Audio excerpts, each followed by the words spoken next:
आप देख रहे हैं आर भारत टीवी चैनल। मैं हूं आपके साथ अक्षय पटेल जेपी और इस वक्त मैं भोजपुर जिला के सेमराव गांव में मैं मौजूद हूं। और सेमराव गांव में उस जगह पे मौजूद हूं जिस जगह पे एक शादी हुई थी 28 तारीख को और ठीक 31 तारीख को यहां से दुल्हन हो जाती है फरार। और उसके साथ साथ यहाँ पर कुछ परिजन हैं, उनसे मैं जानकारियाँ लेने का प्रयास करूंगा मामला होती है क्या, क्योंकि उम्मीद के साथ लोग बच्चे को जन्म देते हैं, उम्मीद के साथ बच्चे को पढ़ाते हैं, आगे बढ़ाते हैं और उम्मीद के साथ कहीं ना कहीं अपने बच्चे के शादी करते हैं कि दुल्हन मेरी घर आएगी तो एक परिवार बनेगा, एक संसार बनेगा और घर में खुशियों का दीप जलेगा। लेकिन खुशियों का दीप जलने से पहले हाथ के मेहंदी नहीं छूटती है और दुल्हन जो होती है वो कहीं ना कहीं अपने ससुराल वालों को चकमा दे करके हो जाती है फरार। ये मुख्य पथ जो आप देख रहे हैं आरा और विक्रमगंज मुख्य पथ है ये, जो पियरो से होते हुए गुजरती है और यही रोड के महज जस्ट बगल में ये घर है जिस घर में एक शादी होती है 28 तारीख को और 31 तारीख को दुल्हन यहाँ से फरार हो जाती है। ये मैं नहीं कहता, यहाँ के घर वाले कहते हैं, घर के मुखिया कहते हैं, ये घर में जिस लड़के की शादी हुई है वो कहते हैं यही वो लड़के हैं जिनकी शादी हुई थी। क्या नाम है आपका? जी कृष्णा कुमार। कृष्णा कुमार जी, आपकी शादी कब हुई थी? 28 को हुई थी। 28 तारीख को आपकी शादी होती है और दुल्हन आती है 29 तारीख के आपके घर में और फिर दुल्हन घर से कब चली जाती है? वो 31 तारीख को दुल्हन घर से चली जाती है। क्या दुल्हन के साथ आपने क्या किया कि दुल्हन आपको छोड़ के चली गई? ऐसा तो कुछ नहीं हुआ था ना, वो भी की थी ना हमने किए थे। दोनों एक दूसरे के एकदम अच्छी तरह से थे, कोई दिक्कत नहीं हुआ। खाना पीना पहले से कोई जान पहचान था या नहीं? नहीं, पहले से कोई बात हो रही थी कि नहीं? कोई बात नहीं। दुल्हन आने के बाद दुल्हन फोन की यूज कर रही थी कि नहीं? और वो उसके पास नहीं था, कभी हम ही अपने से एक बार दे दिए थे कि नया नया आई थी तो सोचे कि रोग आ रही होगी तो अपना घर पे थोड़ा सा बात कर लेगी।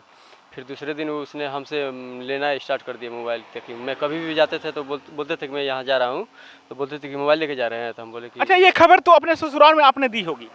जी हाँ, दिया है। ससुराल वालों ने क्या कहा?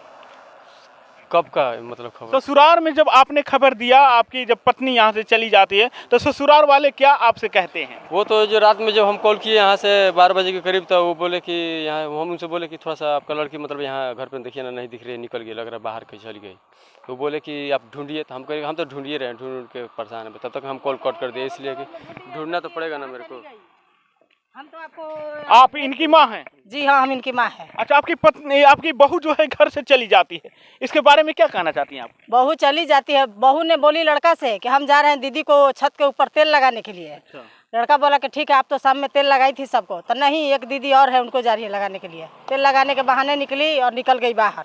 15-20 मिनट हुआ तो लड़का ने देखा कि अभी तक से वो आई नहीं। निकल के बाहर में आ रहे हैं तो देख रहे कि बाहर का गेट खुला हुआ है। फिर हम लोग के पास ऊपर में गया तो बोला कि माँ देखिए ना, गेट खुला हुआ, गेट बंद नहीं है। फिर हम लोग देखे, ये बोला कि घर में नहीं है। हम लोग निकल के उसी वक्त अगल बगल में चारों तरफ ढूंढते 20-25 मिनट हो गया। फिर हम सोचे कि उनके मायके में खबर दूँ। उनके नैहर में फ़ोन किए तो उनका भाई उठाया। भाई बोल रहा है ऐसे कैसे हो सकता है, ये क्या बात बोल रही हैं, ये क्या बोल रही हैं कि ऐसे कैसे हो सकता है। हम कहीं कैसे हो सकता है बाबू, हम लोग तो भी परेशान हो गए। तो देखिए, ढूंढिए अगल बगल में, आस पास में उसको खोजिए। हम कहीं हम इसी सुने कि आप पे आरोप भी लगाया है लोग हत्या? जी, आरोप लगाए हैं लोग। तो आप, हमारा कहना है कि यहाँ पे आके गांव परिवार हमारे चारों तरफ से आदमी आके हमको ढूंढे, देखे, पता करे कि हम आरोपी हैं कि क्या है ना है। सबको आके हमको यहाँ पे तलाश करे। सबसे पहले आरोप लगाने से पहले उनके घर के, उनके गांव के अगल बगल के लोगों से जानकारी लेनी चाहिए कि हकीकत में ये लोग गलत हैं या नहीं है। और अपनी बेटी की जब शादी इस घर में करते हैं तो शादी करने से पहले इस परिवार की जांच होनी चाहिए थी, जांच करनी चाहिए थी, उसके बाद बेटी को शादी करनी चाहिए थी इस घर में। क्योंकि बेटी बचाओ बेटी पढ़ाओ, बेटी को दुनिया में लाओ एक अभियान चल रहा है। परंतु एक चीज़ और भी, बेटी के जो बाप होते हैं, जो परिवार होते हैं, उनको समझना चाहिए कि जब हम अपने बेटी की शादी करते हैं तो उस घर में जा करके उस घर के अगल बगल के लोगों से जानकारी ले और जो बेटे वाले पक्ष होते हैं वो भी कहीं ना कहीं अपने बहू खोजने जाएं तो वहां भी जा करके अगल बगल के गांव से पता लगाएं कि उनकी चरित्र क्या है। क्योंकि यही पता हम लोग नहीं लगाते हैं, इसी की वजह से इतना बड़ा घटना का अंजाम मिल जाता है हमें। बने रहिए मेरे साथ, मैं लगातार अपडेटिंग आपको दिखलाते रहूंगा। और तेल लगाने के बहाने हुआ बहुत बड़ा यहाँ पर खेल। बने रहिए मेरे साथ। जय हिंद, जय भारत।